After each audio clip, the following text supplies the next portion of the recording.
Perkenalkan, nama saya Zafira Aini. Perkenalkan, nama saya Nadia Irani. Saya Saskia Endafronika. Saya Buati Sandra Putri. Saya Siti Sarah Suwandi. Namun langsung menggenggam kedua bahu saya, mendekatkan badannya.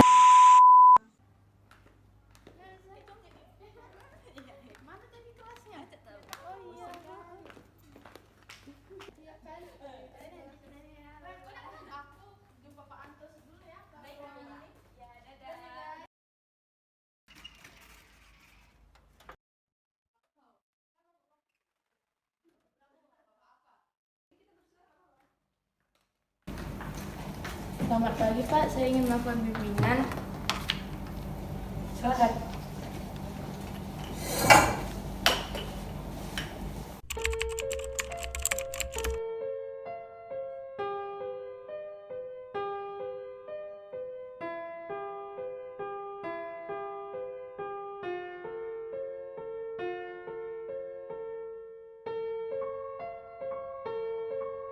Lalu beliau genggam kepala saya dengan kedua tangannya.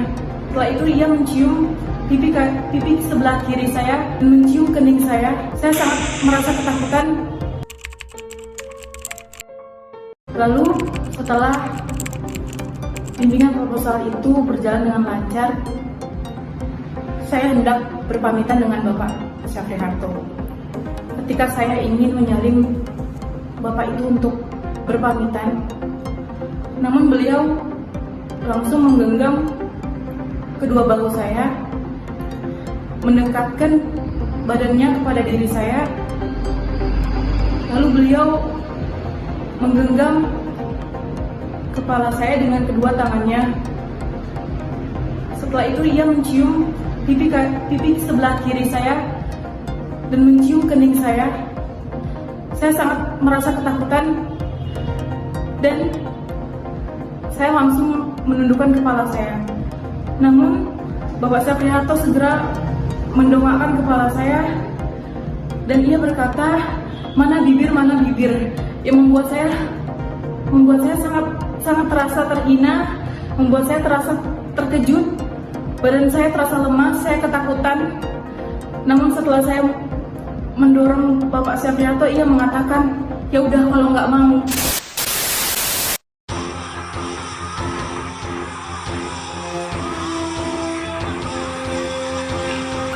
Terdakwa hadir di persidangan secara virtual dari Rutan Polda Riau. Sidang digelar tertutup. Viralnya video pengakuan tentang dugaan pelecehan seksual saat bimbingan skripsi, mahasiswa jurusan Hubungan Internasional Universitas Riau telah melapor ke polisi pada menundukkan kepala saya. Namun, Bapak Syafri Harto segera mendongakkan kepala saya. Saudara kita ke Riau, Syafri Harto, Dekan FISIP Universitas Riau nonaktif telah ditahan Kejaksaan Negeri Pekanbaru. Kini jaksa menunggu jadwal sidang untuk saat ini masih tahap pemulihan dan mencoba untuk menenangkan diri. panjang daftar kasus serupa di dunia pendidikan kita. Penyelesaian kasusnya pun menjadi polemik dan berujung saling lapor antara korban dan terduga pelaku. Saya sudah terhubung melalui video call. Kasat Reskrim Polresta Pekanbaru, Kompol Juper Lombantoruan, memastikan proses penyelidikan akan berjalan seimbang.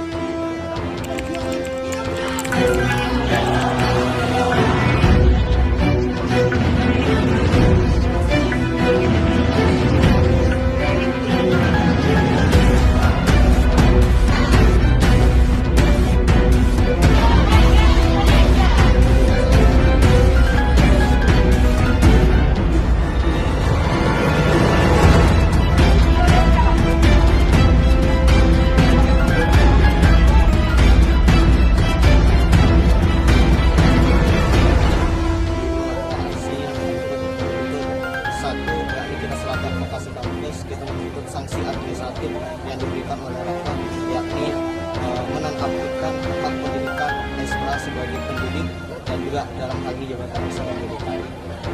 Itu inti dari aksi hari ini.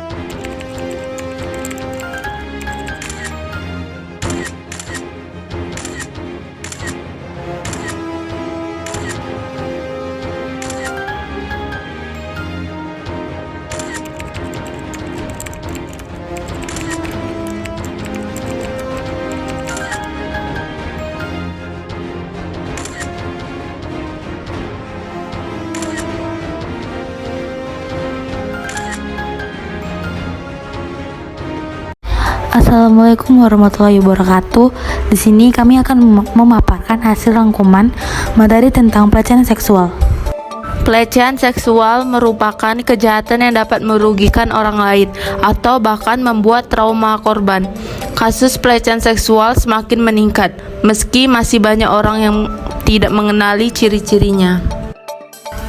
Jenis-jenis pelecehan seksual terbagi menjadi 5. Pertama, pelecehan seksual. Komentar dan perilaku seksis yang menyinggung atau mempermalukan wanita. Contohnya termasuk komentar yang menghina, gambar atau tulisan yang kemudian merendahkan wanita, lelucon cabul, dan humor tentang gender atau wanita secara umum. Yang kedua, menggoda. Perilaku seksual kemudian menyinggung, tidak pantas dan tidak diinginkan. Contohnya termasuk mengulangi rayuan seksual yang tidak diinginkan, memaksa lawan jenis untuk makan malam, minum atau berkencan, terus-menerus mengirim surat dan panggilan suara, telepon setelah penolakan, dan rayuan serupa. 3. Suap seksual. Pelecehan seksual adalah permintaan untuk melakukan aktivitas seksual atau aktivitas seksual lainnya dengan janji untuk membalas. Rencana ini dapat dilakukan secara terang-terangan atau secara halus. Hal-hal seperti ini juga masuk dalam kategori pelecehan seksual. Yang keempat yaitu serangan seksual. Untuk memaksa aktivitas seksual atau perilaku seksual lainnya di bawah ancaman hukuman. Contohnya termasuk evaluasi pekerjaan yang negatif, sanggahan, dan ancaman kematian. Jika Anda menerima pelecehan tersebut, segera beritahu kerabat Anda atau laporkan ke pihak berwajib. Yang kelima yaitu kejahatan seksual.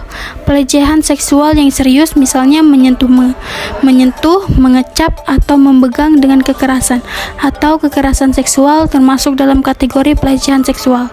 Banyaknya orang yang masih belum memahami perilaku apa yang termasuk dalam kategori pelecehan seksual. Kategori pelecehan seksual berikut harus diketahui. Perilaku genit, menggoda ditandai dengan perilaku seksual yang ofensif, tidak pantas dan tidak diinginkan oleh korban. Misalnya, menindak seseorang untuk membuatnya tidak nyaman, memaksakannya melakukan hal-hal yang tidak disukai, dan gangguan lain yang tidak pantas atau diinginkan seseorang. Kejahatan seksual perilaku ini diwujudkan dalam pembuatan asusila yang serius seperti menyentuh, mengecap atau mencengkram dengan kasar, serta kekerasan seksual yang tidak pantas atau tidak pantas terhadap seseorang. Kejahatan seksual. Perilaku ini diwujudkan dalam perbuatan asusila yang serius, seperti menyentuh, mengecap atau mencengkram dengan kasar, serta kekerasan seksual yang tidak pantas atau tidak pantas terhadap seseorang. Pelecehan seksual. Perilaku ini memanifestasikan dirinya dalam komentar seksi yang menghina atau mempermalukan seseorang karena jenis kelaminnya. Misalnya, komentar yang menghina, gambar atau teks yang merendahkan, lelucon cabul, atau lelucon tentang seks. Pemaksaan seksual. Perilaku ini dikaitkan dengan seks yang melibatkan ancaman hukuman. Artinya, seseorang dipaksa untuk melakukan perilaku yang tidak diinginkan. Jika tidak, dia diancam dengan hukuman tertentu. Ini dapat dicangkup penolakan promosi, ulasan pekerjaan negatif, ancaman terhadap keselamatan pribadi atau keluarga, terorisme, dan ancaman pembunuhan. Penyuapan seksual. Perilaku ini berupa ajakan untuk terlibat dalam aktivitas seksual yang janji hadiahnya yang nyata. Misal, seseorang wanita atau pria mengajak seorang anak untuk berhubungan seks dengan iming-iming uang selama dia tidak memberitahu orang lain tentang hal itu. Sekian dan terima kasih.